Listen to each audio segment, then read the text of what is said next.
Well, it's Sparky, the Wonder Dog, eliminating the disagreement and reminding us it's time for Dog of the Week, the week's worst movies. Well, my dog this week has one of the all-time Dog of the Week titles. It's called Mystagogue Superman.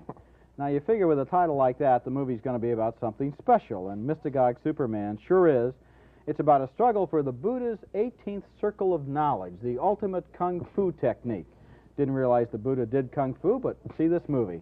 Eventually, the hero does learn the ultimate kung fu secret from the Buddha's 18th circle of knowledge, which is, well, let me explain this. You know how karate experts can chop through a brick with their bare hand? Mm-hmm. Well, with the 18th circle of kung fu, you can do a little better than that. Like what? You can throw your opponent through a brick wall with your bare hands, but the kung fu master who learns this secret learns it the hard way by being thrown through the brick wall himself, after which he immediately enters the 19th circle of knowledge and retires from action on this planet. I don't know if my dog is quite that wild. It's strange, though.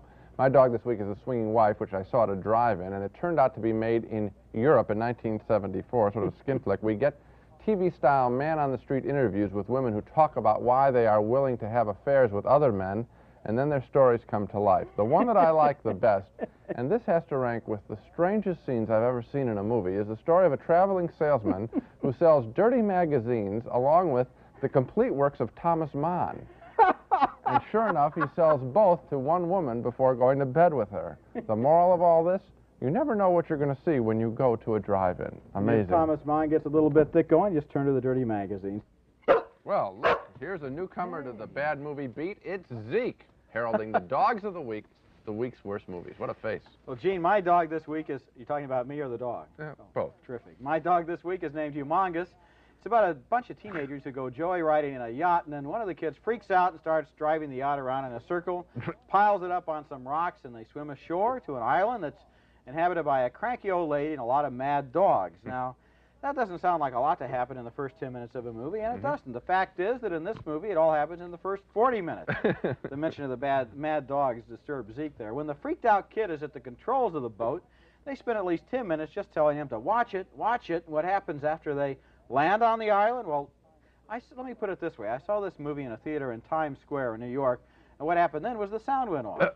Then the picture went off, and the audience put on a show. One kid shouted at the projection booth, "Put out that joint and turn on the picture." After an incredibly long time and several protests to the management, the sound finally did come back on, and after a while the picture came on, and then I heard one of the great natural critics of all time speaking from the dark in the back row, and he shouted, "Hey, this was better with the sound off." Okay, well, my dog had the sound on all the way. My dog this week is called Vanessa, and sadly it has nothing to do with the talented Vanessa Redgrave. No, this is a tame little skin flick about the sex education of a girl raised in a convent and set free when she inherits a small fortune from her uncle, the Bordello King of Hong Kong, who had the brains to realize the movie tells us that there is more money in sex than farming. He's a very bright guy.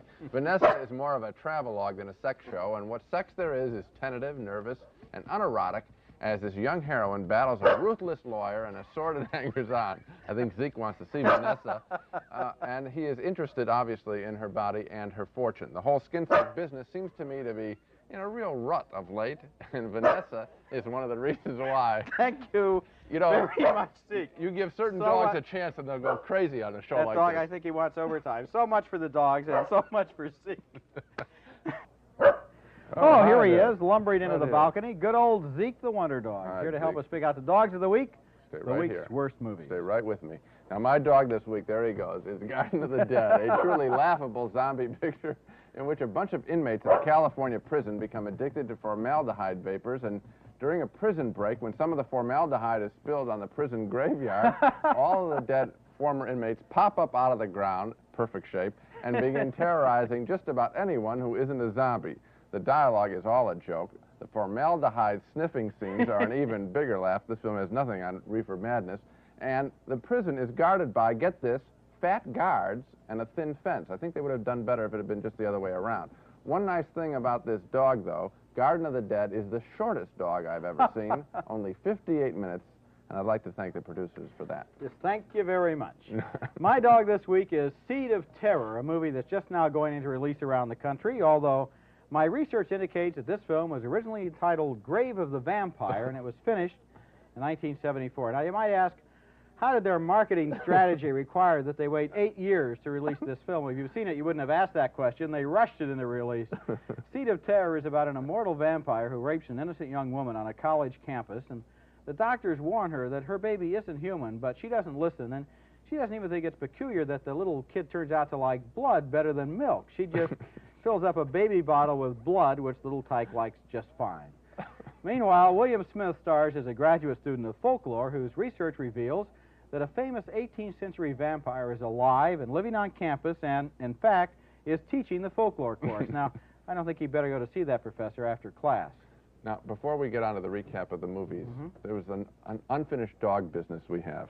That was a couple weeks ago. You gave a dog citation to Universal Pictures for not letting you see the movie Barbarossa, which I had seen, I liked, I wanted to review on this show. You did too, and you just asked for them to see it. What happened? Barbarossa was the picture with Willie Nelson and Gary Busey, Right. and it's about a Western legend. Right. I got a telephone call after that show from William Whitliff down in Texas, who wrote the movie, and he also wrote Raggedy Man. And he said that they had looked into it, and the Universal had decided that the film was a flop. And so they were taking it out of release. It's on a shelf. And all I have to say to Universal Pictures is, with some of that $125 million that you've already made from E.T., could you send a guy upstairs and get Barbarossa and let me have a look at it? I'd really appreciate it. Thanks a lot. Just a look, right? Yeah. Okay. Hold on a minute, Gene. Here he is, Zeke the Wonder Dog, bounding into the balcony, jumping into the chair, sitting down, doing his trick, and leaving. jumping as out they of the always chair, do. and introducing the dogs of the week, the week's worst movies. Dog cannot be controlled. My dog this week is Dracula's Last Rites, and I wish it were so, if this is the future of vampire movies. This is the pathetic story of a bunch of New Jersey funeral operators who chase ambulances in the veins of the newly dead. Once they've got corpses on the slab, all of the funeral parlor attendants play musical teeth, elbowing each other out of the way to get at the victim's neck. We've seen Dracula lately as a glamorous man, as a haunted man, but what Dracula's Last Rites gives us is Dracula as a slimy funeral attendant. I always thought that vampires had to be in their coffins during the daytime, but not in Dracula's Last Rites. Everybody walks around in the daylight here. I guess it was cheaper that way. That nighttime shooting can really set you back a buck. Well, my dog this week is Enter the Ninja, which stars Franco Nero. It's the story of, you remember Franco Nero? Yes. It's the story of a man who travels to Japan, apprentices himself to an ancient master of the art of ninja, studies many long and hard years under the ninja master, and finally masters the ancient art of ninja and goes off to the Philippines to beat up some thugs. I think the theory is that Enter the Ninja will inaugurate a new martial arts era after the judo of the 1950s, the karate of the 1960s, and the kung fu of the 1970s.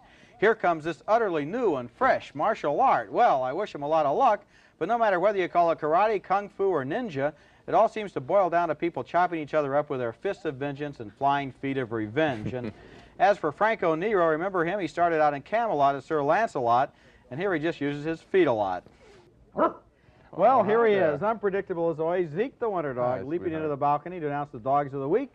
The week's worst movies, and chances are he's going to leap right out of the balcony again. Always does. An independent-minded dog. Well, I don't have a dog, Roger, although I did go looking for one. The film I had suspected of being a dog, because it was being played off like a routine action picture in Chicago theaters, was The Challenge, an Oriental martial arts film directed by John Frankenheimer, the erratic director of such good films as The Manchurian Candidate and The Birdman of Alcatraz, and such weak films as French Connection 2 and The Gypsy Moths. The Challenge falls somewhere in between those films in quality, but it is definitely not a dog. In fact, I sort of like The Challenge, which tells the story of an American punk played by Scott Glenn who gets caught up in the breakdown of a centuries-old tradition of fathers passing down a matched set of old swords to their sons. The swords were recently separated in a bloody family dispute, and the American's job is to try to bring those swords together for the film's good guy, Toshiro Mifune, the great Japanese actor playing one of the great warring brothers in this film.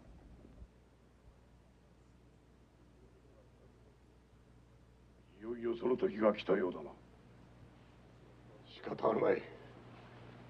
あんたは殺されないとわからないようだな。この刀はどのようなことがあっても日本一対でなければならん。